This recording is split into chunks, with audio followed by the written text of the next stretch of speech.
জাতাজাতি রেশারেশি, ছোট লোক বড় লোক, হায়ার কাস্ট সিডিল কাস্ট, বর্ণবাদ, এগুলো নিয়ে যখন মাতামাতি, সেই আলোকে একজন ক্ষণজন্মা মহাপুরুষের আবির্ভাব ঘটলেন। তাকে কোনো কোনো সিদ্ধান্ত কারক সিদ্ধান্ত দিলেন স্বয়ং শিবের অবতার, যে হরিচাঁদ ঠাকুর ওরাকান্দিতে ফরিদপুরে, বৃহত্তম ফরিদপুরে, এখন গোপালগঞ্জ কাশিয়ানী থানার অধীন ওরাকান্দিতে হরিচাঁদ ঠাকুর এসেছিলেন। সেই হরিচাঁদ ঠাকুরের পুত্র গুরুচাঁদ ঠাকুর, যিনি নিম্ন জাতির শিক্ষার ব্যবস্থা ওই অঞ্চলে করে দিয়েছিলেন।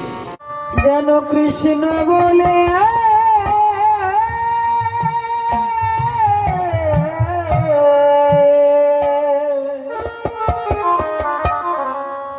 কাঁদিতে, সনাতনী রত্নভাণ্ডার হিসাবে এই বাংলার জননীর গর্ভে এসেছিলেন আমাদের পাশেই নোয়াখালীর মধ্যে ডক্টর রাধা গোবিন্দনাথ। ডক্টর রাধা গোবিন্দনাথ, এই ডক্টর রাধা গোবিন্দনাথ চৈতন্য চরিতামৃতকে ষষ্ঠ খণ্ডে বিভক্ত করে আলোচনা করেছেন। দেখবেন ডক্টর রাধা গোবিন্দনাথের গ্রন্থের উপরে সারা বিশ্বে সনাতন ধর্ম অবলম্বনকারীর এখন গবেষণা চলছে। আর একজন বঙ্গজননীর রত্ন ছিলেন মহাপধ্যায় ভাগবত গঙ্গোত্তরী ডক্টর মহানামব্রত ব্রহ্মচারী। আমি দণ্ডবোধ জানাই। শুধু ইনি নন, আরও কিছু বঙ্গজননী উর্বরা মাটিতে আমাদের বাংলার ভূমিতে যে রত্ন ছিলেন, সে রত্নদের জীবন চরিত্র আমরা অনেকেই জানি না। নিম্ন অঞ্চলে জাতাজাতিকে নিঃস্ব করার জন্য,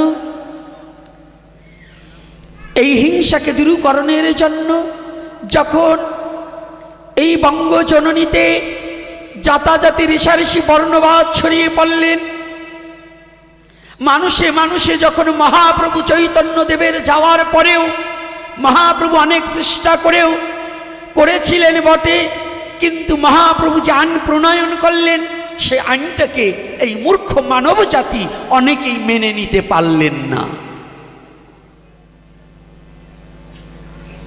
কিছু কিছু শ্রেণীর লোক শিক্ষিত হয়েছে, কিন্তু শিক্ষিত গাদা হয়ে গিয়েছিলেন, সুশিক্ষিত হতে পারেনি। তারা এই বর্ণবাদ এবং হিংসাটাকে বুকে রেখেই দিলেন। আজকে সনাতনী কিছু ইতিহাস না বললেই চলবে না, খালি এই কান্নাকাটির কথা বললে হবে না। কারণ আজকে দেখছি আমার দুটো রোডেই আমার যুবক বাবারা অতীব ক্লান্ত করে, যাদেরকে পোলাও মাংসের ব্যবস্থা করলে ওরা ছুটে যায় না, পোলাও মাংসের ব্যবস্থা করলে ওরা যাওয়া লোক না, তথাপি ওরা কত মনের বেকুলতা আকুলতা নিয়ে আজকে এই ভাগবতীয় কথা হরিকথা আস্বাদনের জন্য যে ছুটে এসেছে। ওদের হৃদয়ের সেই ঘুমান্ত পিতাকে যদি জাগ্রত না করা যায়, তাহলে এই ব্যর্থতা আমাদের থেকে যাবে। এজন্য সেই ঘুমান্ত পিতাকে জাগ্রত করে দেই, যেন জগতে পিতা জগদীশ্বরকে চেনার জন্য ওদের সেই হৃদয়ের অচৈতন্য আত্মাটা যেন চৈতন্য প্রাপ্তি হয়ে নিজের স্বরূপ তত্ত্বটা যেন জানতে পারে।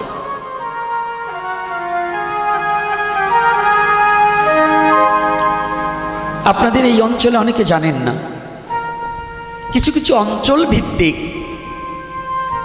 খুব দুর্ব্যবহার হতো তখন। জাতাজাতি রেশারেশি, ছোট লোক বড় লোক, হায়ার কাস্ট সিডিল কাস্ট, বর্ণবাদ, এগুলো নিয়ে যখন মাতামাতি, সেই আলোকে একজন ক্ষণজন্মা মহাপুরুষের আবির্ভাব ঘটলেন। তাকে কোনো কোনো সিদ্ধান্ত কারক সিদ্ধান্ত দিলেন স্বয়ং শিবের অবতার, যে হরিচাঁদ ঠাকুর ওরাকান্দিতে ফরিদপুরে, বৃহত্তম ফরিদপুরে, এখন গোপালগঞ্জ কাশিয়ানী থানার অধীন ওরাকান্দিতে হরিচাঁদ ঠাকুর এসেছিলেন। সেই হরিচাঁদ ঠাকুরের পুত্র গুরুচাঁদ ঠাকুর, যিনি নিম্ন জাতির শিক্ষার ব্যবস্থা ওই অঞ্চলে করে দিয়েছিলেন। যে গুরুচাঁদ ঠাকুর শ্রীকৃষ্ণ কলেজ কাশিয়ানির মধ্যে, জায়গাটার নাম কি, রামদিয়া কলেজ, রামদিয়া শ্রীকৃষ্ণ কলেজ, এবং ওপার বাংলায় তৎকালীন সময়ে কিন্তু ভারত বাংলা ভাগাভাগ ছিল না। তখন ওপার বাংলায় পশ্চিমবঙ্গে নদিয়ার মধ্যে বগুলাতে শ্রীকৃষ্ণ কলেজের নির্দেশটাও কিন্তু আমার গুরুচাঁদ ঠাকুর দিয়েছিলেন। ভালো করে জেনে যাবেন। এই যে অবহেলিত জাতিকে যিনি শিক্ষার আলো দান করবার নিমিত্তে নিজের কৃতিত্বকে বন্ধ করে দিয়ে তৎকালীন সময়ে খুব অভাব, নমস্যুত জাতির প্রতি খুব নিপীড়ন এবং নির্যাতন হতো। হায়ার কাস্টের বাড়িতে যদি সিডিল কাস্ট যেত তাহলে গোবর ছিটানো হতো। এটা কি বিশ্বাস করেন কি না? ছিল কি না? কথা বলেন না কেন? আপনারাও কি করেন নাকি? তো কথা বলছেন না কেন? আপনারা কথা না বলা মানে কি আপনারাও করেন, তাই তো? তবে এখনকার যুগে এতটা থাকার কথা নয়। সেই আলোকে তিনি একটা মতপথ, যাতে সবাই একত্রিত বসে খেতে পারি, সেই মতটার নাম হচ্ছে মতুয়া মত। মতবাদ, তার নাম কি? মতুয়া। যেমন রামকৃষ্ণ পরমহংসদেব চেয়েছিলেন এই মতবাদকে দূরীভূত করে হিংসাকে ভুলে গিয়ে সবাই যেন একত্রিত হয়ে ঈশ্বর ভজন করা যায়। তো তৎকালীন সময় এই শ্রীকৃষ্ণ চৈতন্য মহাপ্রভু নির্দেশ দিলেন, সেই নির্দেশটা কি আমরা মানছি? আমরা এত সাধু, এত ভক্ত, এত জ্ঞানীজন, এত পণ্ডিতজন, মহাপ্রভুর নির্দেশ কতজন মানছি বলুন? আজকে দুটো কথা বলবো না,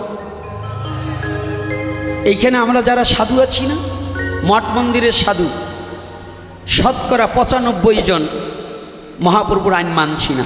যদিও 5 জন মানে তা ধামে বসবাস করে কিংবা গোপনে আছে, প্রকাশ্যে নয়।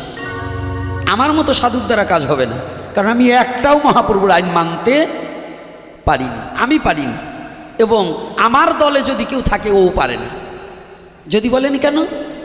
মহাপ্রভুর নির্দেশ ছিলেন দুটো দিকে। একটা হচ্ছে নিত্যানন্দ আর হরিদাসকে উপলক্ষ করিয়া জগজ্জীবকে বললেন, শুনো শুনো নিত্যানন্দ, শুনো হরিদাস, সর্বত্র আমার কথা করো হে প্রকাশ। কার কথা? কার কথা? আজকে ক্লাস নেব। মহাপ্রভুকে সাক্ষাৎ কলির যুগনায়ক, যুগ অবতার ভগবান শ্রীকৃষ্ণ চৈতন্য মহাপ্রভু।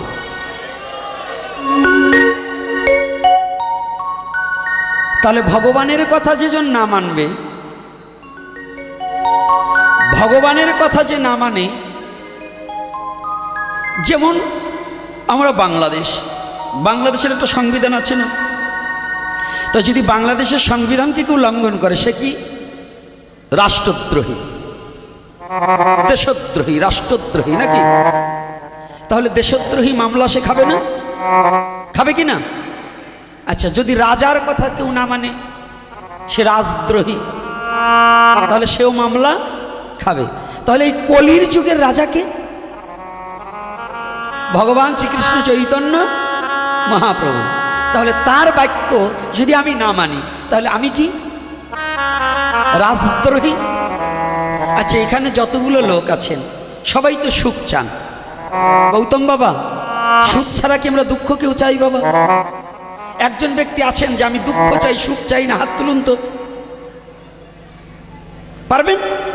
আমিও পারবো না। তাহলে প্রত্যেকটা ব্যক্তি যে সুখ চাই, আসলে কি সুখ পাই? আছে সুখ? কোটিপতি, একটু দেখুন, কোটিপতি লোক, কোটিপতি, কোটি কোটি টাকা আছে, হয়তো ঘরে দেখবেন তার ছেলে তার কথা শোনে না, নয় স্ত্রী তার কমেন্ট মানে না, কিংবা স্বামী তার কমেন্ট মানে না, কিন্তু ছেলে মাতাল, কিংবা স্ত্রী চরিত্রহীনা, কিংবা আজকাল তো চরিত্রহীনা বাইরে যেয়ে হতে হয় না, মোবাইলে হ্যালো হ্যালো হ্যালো, কয়দিন পরে চলে গেল। আছে কি না? তাহলে এই অশান্তি যদি ঘরে থাকে, কোটি টাকা থাকলেও কি তার সুখ আছে? কি বাবা আছে? আচ্ছা, যুব সমাজ, কেউ নেশাগ্রস্ত, কেউ প্রেমে পড়ে ধর্মান্তরিত, কি আছে কি না? আচ্ছা, ধর্মান্তরিত হয়ে জীবনে কেউ সুখ পেয়েছে? পেয়েছে? আপনি তাকিয়ে দেখুন, আপনার দেশে, আপনার গ্রামে, আপনার পাশের জেলায় যেগুলো সনাতন ধর্ম ছেড়ে গিয়েছে, ওগুলা নারী হলে পতিতার চা জীবন খারাপ হয়েছে। পতিতার তবু একটা দাম আছে, তাকে তার কাছে যেতে হলে মূল্য দিয়ে যেতে হয়। আর যারা সনাতন ধর্ম ছেড়ে অন্য ধর্ম গ্রহণ করেছে, পতিতার চেয়ে নিকৃষ্ট তার জীবন হয়েছে। রাগ করছেন আমার কথায়? আর হইলেও আমার কিছু আসে যায় না। গত কয়েকদিন আগে ট্রেনে আসতেছি লালমনিরহাট থেকে, আমার এই যে জমকলেরা শনি, এই তিনটেই ছিল। তো এটা আইসে দাড়িও রাখিছে, পা এখান অ্যাক্সিডেন্ট হয়ে হরিবোল হয়ে গেছে, তার পায়ের দিক তাকানো যায় না। তো প্রথম যখন সালাম দিয়েছে, উত্তরও দিছি, ভাবছি যাক, আমার কাছে হিন্দু মুসলমান বৌদ্ধ খ্রিস্টান কোনো বাছাবাছি নেই, কারণ একজন মুসলমান বিপদে পড়লে আমি সনাতনী হিসেবে আমার কর্তব্য, তিনি মানুষ, তাকে উপকার করা। আমার সনাতন ধর্ম শিক্ষা দিয়েছে মানুষে মানুষে উপকার করবে, মানুষই মানুষের জন্য, নাকি কার জন্য? তাহলে এখানে তো আর হিন্দু মুসলমান লেখা নেই।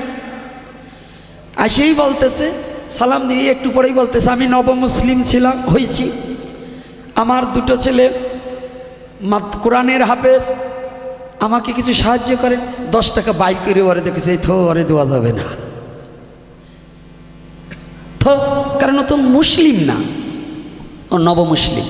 নবমুসলিম মানে ও অন্য ধর্ম ছেড়ে ইসলামকে গ্রহণ করেছে।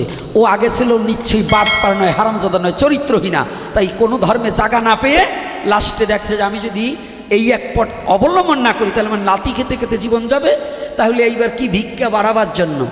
অর্থাৎ মুসলমানরা, ধর্মপ্রাণ মুসলমান যারা, তাদের হৃদয়ে অনেক ভালো। তারা কি করে, যদি শোনে যে একজন ব্যক্তি অসহায় আছে, তাকে দান করে। আর যদি কিছু লোক শোনে যে নবমুসলিম, তাহলে বেশি করে দান করে।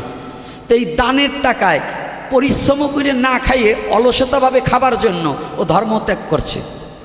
তাহলে এই হারামজাদার জন্য 1 টাকা আমার ব্যয় করা আর অপরাধ হবে, এইটা টাকা দেওয়া যাবে না। ওর 10 টাকা বাইর করেও ফেরত রাখছে। কথাটা বুঝতে পেরেছেন কি? আমার কথা কষ্ট হচ্ছে নাকি? শুধু আমি নয়, আপনাদেরও এইটা করতে হবে। একজন মুসলমান অসুস্থ হলে কাঁধে করে তাকে হসপিটালে নেবেন। একজন খ্রিস্টান যদি অসুস্থ হয়, কাঁধে করে আপনি হসপিটালে নেবেন।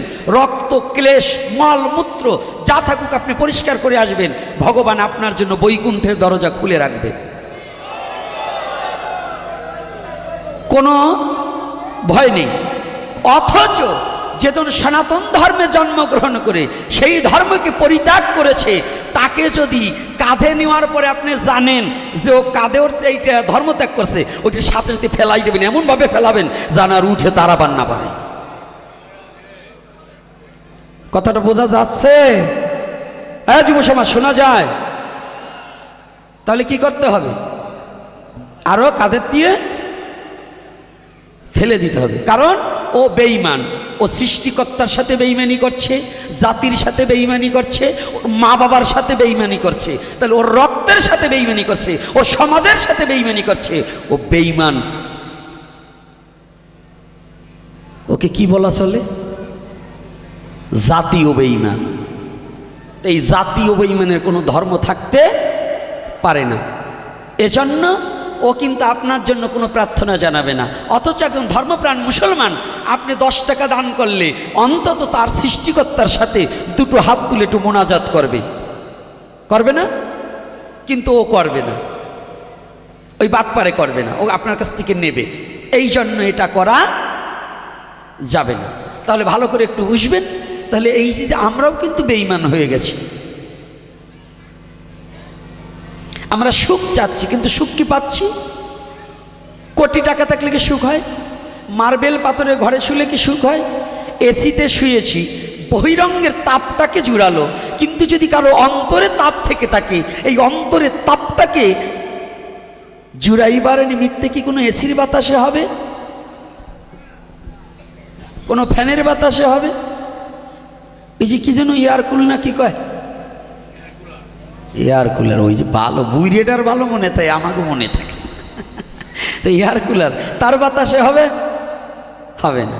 তাহলে এই শান্তি পেতে হলে কি করতে হবে? খালি নাম করলে কাজ হবে না। নাম করলাম, শয়তানি বুদ্ধি ছাড়লাম না, নামে কি হবে? কিরে বাবা, আমি এখন এই যে লিবাসদারি সাধু হয়েছি, আমি পরের টাকা চুরি করার জন্য, পরের টাকা কৌশলে মেরে খাওয়ার জন্য, আমি ধর্মের নামে অধর্ম করে ওই বন্যাত্মদের দেওয়ার কথা বলে টাকা 1 কোটি জোগাড় করে ব্যাংক ব্যালেন্স করেছিলাম। তারে ও 50,000 খরচ করলাম আর টাকা মেরে দিলাম। তাহলে আমি বড় সাধু না? কি আমি সাধু না? ভণ্ড সাধু। যাক যাক, ভণ্ড না, ভণ্ড বললে ভুল হয়। ভণ্ড মানে যার ভালো ভাণ্ড, তিনিই তো ভণ্ড। যাক, কথাটা একটু ভালো করে খেয়াল রাখবেন। তাহলে আমরা সুখ পাচ্ছি না। কেন সুখ পাচ্ছি না? আমাদের গোড়ায় গলদ আছে। গোড়ায় গলদ কি?